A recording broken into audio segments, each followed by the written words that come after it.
Bailey. Mr Speaker, we know that housing issues are vital, important to everyone, but I absolutely refute what I've just heard about saying that this government is not concerned about it, doesn't have a plan for it.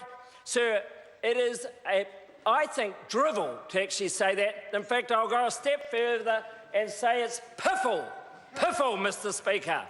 This government has a good plan. And you know why it has such a good plan? Because actually the reason why we've got such high demand for housing is we are basically suffering from our own success with high migration, investors wanting to take advantage of low interest rates and general confidence in this economy. So the opposition always jump to the view that the government has to solve this issue. The government's got to build more houses. Mr Speaker, I put it to you, that is not the right proposition. In fact, I believe it's a nonsense because it doesn't actually matter who owns a house as long as they're being built.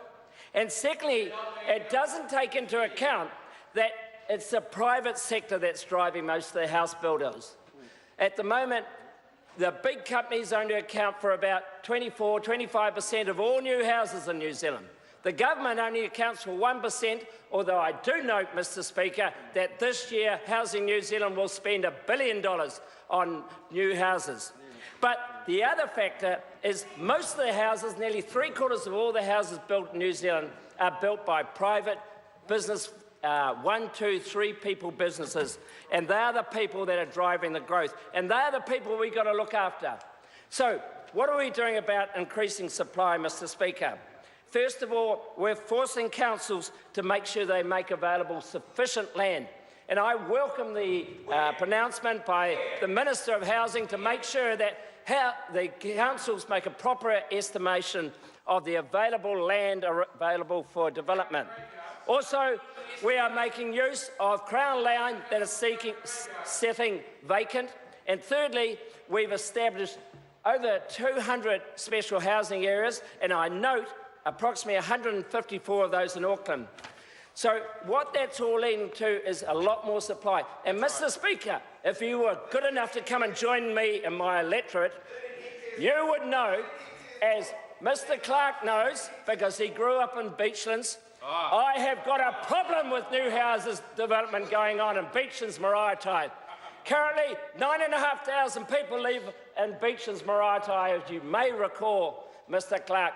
I will have 17,500 people by another 5 years' time. Clevedon, I've got 1,500 homes going in there. I go to Pukekohe, another 10,000 people will be living in there in 5 years' time. And then down to Clark's Beach, another huge development going in. And across the way in Glenbrook Beach, another development, another special housing area. I have a problem with too many homes going into my electorate. And so this gives rise to the next issue, infrastructure, Mr Speaker. How do we provide adequate infrastructure? Well, I just draw you back to 2014, Mr Speaker.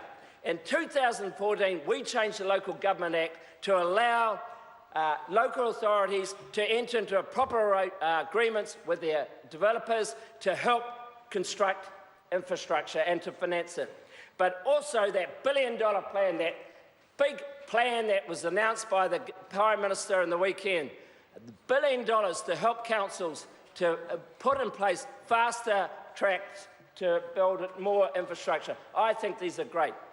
So, Mr Speaker, the other things are, there's a whole raft of them, and unfortunately I've only got 5 minutes. Migration, what we're doing about that, giving additional points for people to move out of Auckland, giving them $5,000 if they choose to move out of Auckland, go to other areas. Tax changes, Mr Speaker, to make sure that people are paying their proper tax. Prudential controls the Reserve Bank have put in around the LVRs. New housing loans to help our new owners going into, or first-time home buyers. So what is the result, Mr Speaker? 85,000 homes to be built during the term of this government. 210 special housing areas, as we heard, covering 6,000 hectares, Mr Speaker, or nearly 70,000 homes. That's a big farm. Another 40 houses being built every day in Auckland, every day. And finally, 28,000 consents last year, Mr Speaker. This is a dynamic plan. Thank you very much. Tracy